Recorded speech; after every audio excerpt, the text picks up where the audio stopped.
Things got a whole lot worse today for Scott London, the former KPMG executive accused of giving out inside information about several big California-based companies his firm audited.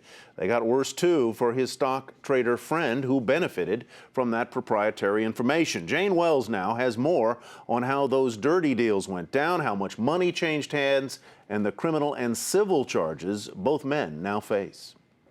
Quote, insider trading was like counting cards in Vegas. That line allegedly spoken by fired KPMG senior partner Scott London to a country club friend who was reporting on and at times recording information London was sending to him in what the FBI says was a huge insider trading scandal involving at least 5 companies. The FBI says this photo shows London accepting $5 grand in cash from jeweler Brian Shaw, which London allegedly believed was his cut from profits made on a tip about Decker's Outdoor, which sells Uggs. The feds claim tips like that made Shaw, whose jewelry business was hit hard in the recession, more than $1 million in illegal profits before the FBI confronted him and he agreed to work with authorities. London faces 5 years in prison and hefty fines if convicted. Despite what is assumed to be a nice income, the feds claim London accepted a total of $50 grand in cash and gifts from his friends. And earlier we spoke with Brian Shaw's attorney. When Mr. Shaw came in at the beginning of this year, 2013,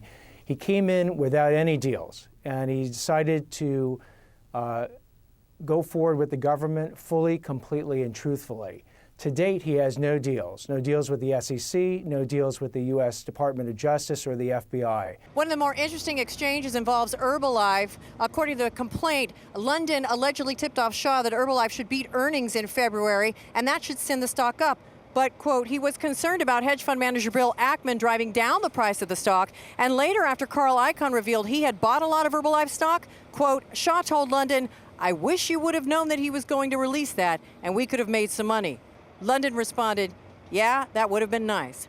Both men have admitted in public statements that they regret their actions, Shaw calling his stupid. We'll have to see if that draws any leniency from authorities. For Nightly Business Report, I'm Jane Wells, Los Angeles.